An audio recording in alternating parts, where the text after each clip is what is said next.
গোপালগঞ্জ থাকতে এই মেলাতে অনেকবার গেছি, প্রতি বছর গেছি বললেই চলে।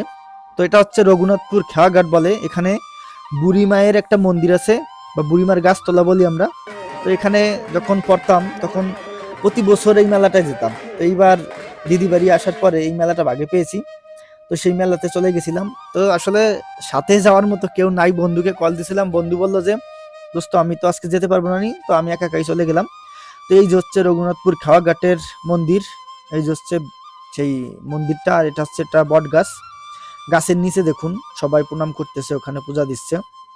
সবথেকে ভালো লাগে ব্যাপার হচ্ছে দেখুন এই চারপাশ দিয়ে এই বুড়ি মায়ের মূর্তি করা, এই যে গাছটির চারপাশ দিয়ে, এবং চারপাশেই মানুষ প্রদক্ষিণ করে মোমবাতি, এরপরে কি বলে ওকে, ধূপকাঠি গুলো দিয়ে ঘুরে এরপরে এক জায়গায় দিয়ে দেয়। তো সেখান থেকে ঘুরে একটু মন্দিরে গেলাম। মন্দিরে প্রচুর ভিড়, মানে অনেক লোকজন হয়, অনেক লোকজন। আগে যেখানে মেলা হতো সেখানে মেলা এবার হয়নি, কারণ এই পাশে বিক্রি করে দিছে, তো তারা বালি কেটেছে, যে কারণে সেখানে মেলা হয়নি।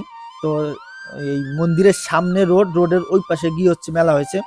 আর গ্রাম অঞ্চলের মেলায় কি কি ওঠে এটা আর কি বলার, সবটাই পাওয়া যায় আর কি, যা যা ওঠে আপনারা তো জানেনই। এখানে হচ্ছে যে মাংসের বাজার। এটা কিসের মাংস বলেন তো? অনেকে বলে যে দাদা আমরা তো শুকর খাই না হিন্দুরা, আপনারা কেন খান? ভাই আমি তো বুঝি না, আমাদের অঞ্চলে তো সবাই শুকর খায় হিন্দুরা, এখন কে কারা খায় না সেটা ভাই আমি জানি না। তো এইখানে এই যে বক্সিনের একটা আছে না, ভাবলাম যে আমি একটা বক্সিন দিয়ে দেখি কত উঠাতে পারি। ভাই আমি জীবনে প্রথমবারের মতো বক্সিন দিছি, কিন্তু এতটা ওয়েট ভাই এরকম আমি কখনো কল্পনা করতে পারিনি। আমি পুরো হাতে ব্যথা পেয়েছি, এত ব্যথা যে আমার বাড়িতে এসে ছোট বোনকে বলছিল না ওষুধ দে তাড়াতাড়ি, ওষুধ খাই, এরকম ফোলা ফুলিছে। এরপরে ওষুধ খাইছি, তাহলে বোঝেন কি ঘুষি মারছি। এরপরে দেখি মিষ্টির দোকান, ভাই মিষ্টির দোকানের মিষ্টি দেখে তো পুরো অবাক। বিশাল এক এক পিস মিষ্টি দেখুন, 500 টাকা, 200 টাকা, 1000 টাকা পর্যন্ত একটা মিষ্টির দাম। কল্পনা করা যায় এই মিষ্টি কে খাবে ভগবান জানে। তো যাই হোক, একা একা আর কত সময় ঘুরবো। এরপরে ওইখানে যে খাল আছে, মানে খেওয়াঘাট বলে, যেখানে আগে খাওয়া ছিল, সেই খেওয়াঘাটের ওখানে গেলাম। ব্রিজ থেকে দেখলাম যে নৌকা রয়েছে, সেই নৌকায় এই যে লোকজন এখনো এই নৌকায় পূজা দেয়, বা এখান থেকে যাওক আর কি, বোঝেনি তো খেওয়াঘাটের পূজা হতো, ওইগুলো করে।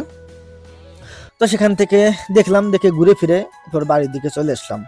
আর সবথেকে ভালো লাগার ব্যাপার হচ্ছে ওখানে গিয়ে অনেকের সাথে দেখা হয়েছে, প্রায় 7-8 জনের মতো আমাকে ডাক দিচ্ছে, মিঠুন দা। বলছি হ্যাঁ। একজন রিক্সা থেকে, একজন অটো থেকে, একজন ডাইরেক্ট মেলার ভিতরে আমার সাথে হ্যান্ডশেক করছে, ভাই আপনার ভিডিও দেখি, ভালো লেগেছে। এরপর যখন আমি বাইরের সাইডে গেছি তখন কয়েকটা ভাই ব্রাদার একসাথে ডাক দিচ্ছে, দাদা আপনার ভিডিও দেখি, তখন তাদের সাথে শুধুমাত্র সেলফি করছি। তো এই হচ্ছে ভিডিও, কেমন লাগলো জানাবেন।